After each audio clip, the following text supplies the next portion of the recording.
Johnny, you're a big numbers guy. Have you sunk your teeth into the percentage of the cap yet and the ramifications of that on this new deal?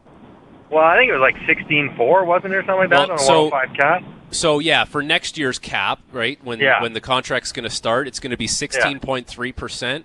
That's third all-time on percentage of the cap. You know who the top two are? McDavid and McDavid? No. Number one is Ovechkin. Ovechkin in 08-09, 16.8, and Ilya Kovalchuk in 05-06, $6.4 million on a $39 million cap.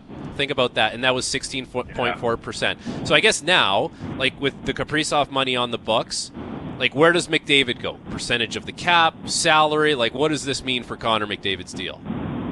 So it basically establishes the absolute floor that the Oilers, in good conscience, could offer McDavid on a contract of any length.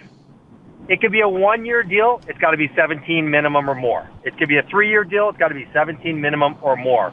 In fact, if it's going to be a long-term deal, I think, given where the cap's going, we've talked about this many times, and how quickly it's going to rise, they almost have to give him 20%, because 2 years from now, 20% is going to be whatever, 17%, which is where he will want to end up. So either give it to him in 2 short chunks or give it to him all at once. But it's an absolute floor, and if he gets 17.5 or 18, then he's still leaving money on the table, because he's flat out that much better than Kirill Kaprizov, and that bar has been raised. So, I mean, I think McDavid's a bit of an entity unto himself in the NHL. We know he can say whatever number he wants. Edmonton's hoping for his good graces. But now, guys, if you're McDavid, can you possibly take 17, less than 17? I mean, I know you can, but I just, for appearance's sake and for the PA and for the Stars, could you take a 2-year deal for 33? I don't think you can. I don't think he can. So he'll set his bar. But the other guy I'm watching, guys, Jack Eichel. So who's better, Jack Eichel or Kirill Kaprizov?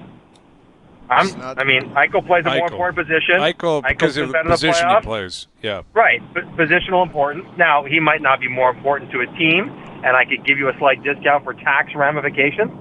But now Eichel will walk in and say, well, I guess if he's 17, I am net 17 relative to tax reasons, even though Marner just walked in on the 12. So I was going to say, Johnny, he might say 17 today.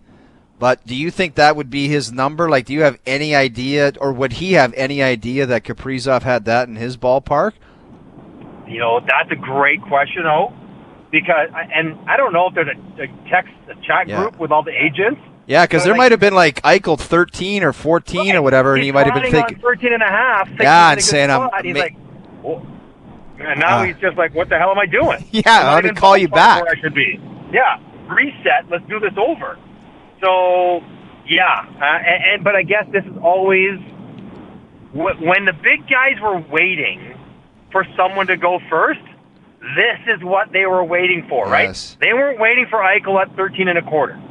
That wasn't going to help Kyle Connor, Jack Eichel, McDavid, it doesn't matter. But this is what they're waiting for, someone to push it all the way, and I quite frankly, I like it. I don't think players got to do the team any favors. And teams have shown that when you give them extra money to spend, they don't spend it wisely. They make a ton of mistakes. So make the extra mistake on me, the star, and not some third liner that you're going to give $2 million extra to. So Kaprizov pushed it, and to me, it's massive ramifications for salaries right now. And if the guys don't get the salaries right now they want, doesn't it make sense to say, okay, Jack, if you're a Jack Eichel or any of those players of that ilk, Kyle Connor, say, I'll take a 3-year deal. Because 3 years from now, the 15 I want won't be a big deal, because a whole bunch of guys will be making it. Cale Makar will be making it. Quinn Hughes will be making it. All these guys will be making it, so it won't seem like a problem.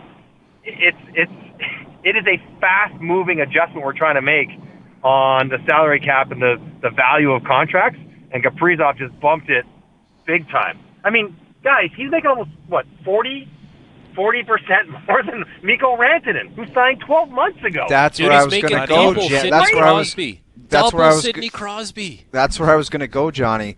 Rantanen in Colorado didn't want to give him 12 or 12.5, and now less than a year later, this guy's making 17? Like, is Colorado kicking themselves, or are they still just saying, we didn't want to pay that guy? Well, they will when Marty Necas asks for 13. Like, this is what's going to happen, right? I'm not giving Marty Necas 13, sorry. Okay, well, you're going to give him 11. Would you rather have him at 11 or Branson at 12? Like, the point remains, he's going to get a boatload. Marty Necas is an $11 million player to you? I mean, if Kirill Kaprizov, he's 17, yeah, Necas is getting up there, yeah. Okay. The thing is, Minnesota clearly, like, this feels like an outlier to me. Yeah, like other teams are going to say, that's what Minnesota did. This is banana. Like, let's be clear here. This is an awful negotiation for Minnesota. Horrendous. Yeah. Not awful, Hayes. They had to do it. I know everyone keeps... It's not a good number. It's not a good number. Like, it's horrendous. You can be in a bind and still somehow come out with something that feels like market value. This is probably 2.5. With the cap going up, I thought 14.5. Like, yeah, I thought he'd pushed Leon Draisaitl down just because. But, you know, they're well over that. And so they had to. I get it. I totally get the leverage, and I get the Minnesota tax, and I get the buyouts. I get it all. But you can't look at this and say, not every team in the league would offer him that contract. No. In fact, there might not be hardly any other teams in the league that would offer that contract. So, not a great deal for the Wild financially, even though I understand why they had to do it. Yeah, there's context involved. You know, every situation is unique. This comes back to their history and their lack of superstars, and he is their superstar. And he's a great talent, a great player. But it's a horrible contract. There's just no disputing it when other teams are getting completely different deals, including Rantanen for 12 in Dallas, Marner for 12 in Vegas. William Nylander's making 11.25 or 11.5. Like, bargain. Yes, bargain. Compared to this guy. Like, and then you look at Florida. You know, they just got Sam Bennett for, what was it, $8 million? Like, I get Kaprizov's much more talented, way better in the regular season. I'm taking Sam Bennett in the playoffs every day of the week over this guy, and he's making way more than double. And that's the thing. Like, if you're Bill Zito, if you're Jim Nill in Dallas, if you're, the GM in Vegas, GM in Tampa, you got your feet up saying, man, there's teams in this league that are playing by different rules, and they can't catch us. They can't, and they won't catch us. There is a massive opportunity in the next 3 years for teams that have signed their best players 2 years ago.